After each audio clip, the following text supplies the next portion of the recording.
Assalamualaikum warahmatullahi wabarakatuh. Perkenalkan, nama saya Deswita Maharani dari kelas 12 Otomatisasi Tata Kelola Perkantoran. Pada materi hari ini, saya akan menjelaskan tentang dinamika persatuan dan kesatuan dalam konteks NKRI.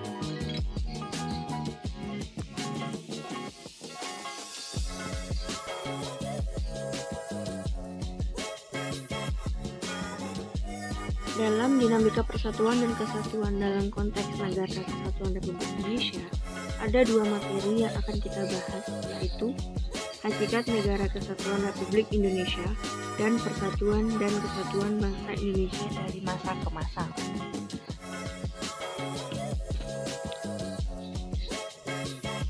Sebelum kita lanjut ke materi selanjutnya, apakah ada yang tahu apa itu Hakikat Negara Kesatuan? Jadi, hakikat negara kesatuan adalah kedaulatan tidak terbagi-bagi baik keluar maupun ke dalam, dan kekuasaan pemerintah pusat tidak dibatasi.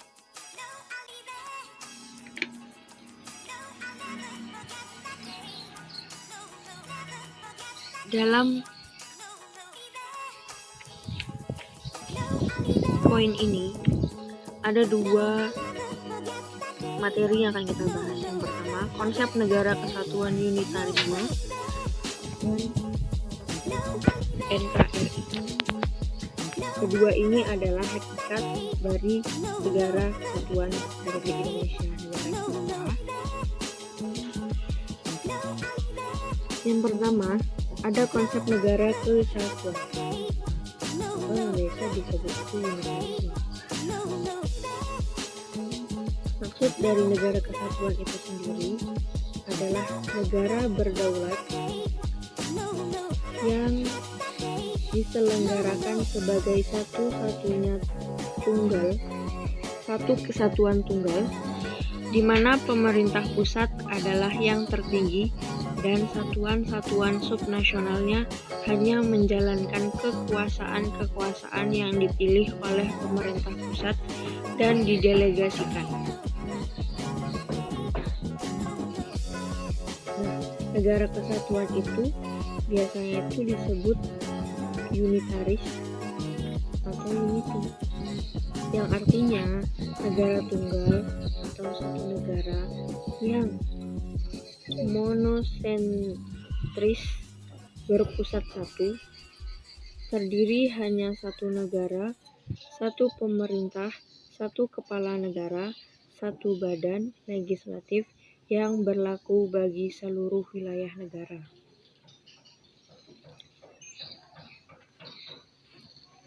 Konsep negara kesatuan atau unitarisme menurut C.F. Strong dalam bukunya A Story of Modern Political Constitution pada tahun 1963 di halaman 84, yang berisi negara kesatuan adalah bentuk negara di mana wewenang legislatif tertinggi dipusatkan dalam suatu badan legislatif nasional. Dalam konsep negara kesatuan ada dua sistem. Yang pertama, sentralisasi, yang artinya semua hal diatur dan diurus oleh pemerintah pusat, sedangkan daerah hanya menjalankan perintah dan peraturan dari pemerintah.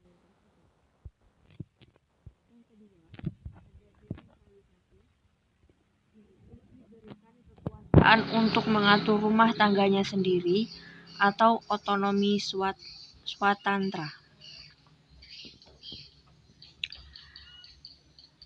Kedua, ada karakteristik NKRI. Jadi, karakteristik NKRI itu bersifat sukarela, yang artinya bersedia sukarela dalam melestarikan kesatuan bangsa dan negara, bersatu dalam segala perbedaan, yaitu dalam membangun suatu proyek negara harus menghormati keberagaman budaya pada tempat yang sedang dilaksanakan proyek tersebut. Supomo dalam sidang BPUPKI menghendaki bentuk negara kesatuan sejalan dengan paham negara integralistik yang melihat bangsa sebagai suatu organisme.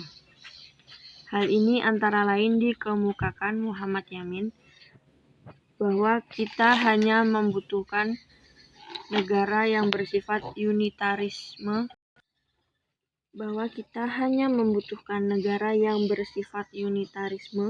dan wujud negara kita tidak lain dan tidak bukan adalah bentuk NKRI. Yang B. Persatuan dan kesatuan bangsa Indonesia dari masa ke masa. Yang pertama, ada persatuan dan kesatuan bangsa dari masa revolusi kemerdekaan 18 Agustus 1945 sampai 18 Agustus 1945 sampai 27 Desember 1949. Pada periode ini, bentuk negara Republik Indonesia adalah kesatuan dengan bentuk pemerintahan adalah republik yang mana presiden berkedudukan sebagai kepala pemerintahan sekaligus sebagai kepala negara. Sistem pemerintahan yang dipakai adalah sistem pemerintahan presidensial. Yang kedua, ada persatuan dan kesatuan bangsa Indonesia pada masa Republik Indonesia Serikat 27 Desember 1949 sampai 17 Agustus 1950.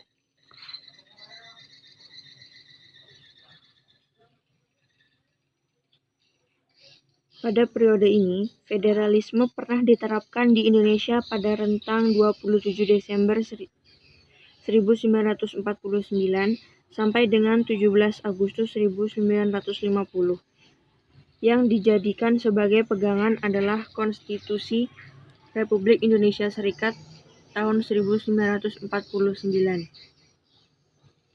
Yang ketiga, ada persatuan dan kesatuan bangsa pada masa demokrasi liberal 17 Agustus 1950 sampai 5 Juli 1959. Pada periode ini, kesatuan yang kekuasaannya dipegang oleh pemerintah pusat hubungan dengan daerah didasari pada asas desentralisasi. Yang keempat, persatuan dan kesatuan bangsa pada masa Orde Lama 5 Juli 1959 sampai 11 Maret 1966. Dekret Presiden pada tanggal 5 Juli 1959 telah membawa kepastian di Indonesia. Kabinet yang dibentuk kerja yang terdiri atas kabinet inti, menteri-menteri, ex officio yaitu pejabat-pejabat negara yang karena jabatannya diangkat menjadi menteri. C. Menteri-menteri muda sebanyak 60 orang. 5. Persatuan dan kesatuan pada masa Orde Baru 11 Maret 1966 sampai 21 Mei 1998. Kelebihan dari sistem pemerintahan Orde Baru ini, yang pertama, perkembangan pendapatan per kapita masyarakat Indonesia yang pada tahun 1968 hanya $70 Amerika Serikat dan pada 1996 telah mencapai lebih dari $1.000 Amerika Serikat. B. Suksesnya program transmigrasi. C. Suksesnya program keluarga berencana. Sukses mengurangi buta huruf. Kelemahannya adalah bidang ekonomi, politik, dan hukum. Keenam, persatuan dan kesatuan pada masa reformasi periode 21 Mei 1998 sampai sekarang. Periode ini disebut juga era reformasi. Gejolak politik di era reformasi semakin mendorong usaha penegakan kedaulatan rakyat dan bertekad untuk mewujudkan pemerintahan yang bersih dari korupsi, kolusi, dan nepotisme yang menghancurkan kehidupan bangsa dan negara. Sekian dari saya akhiri. Wassalamualaikum warahmatullahi wabarakatuh.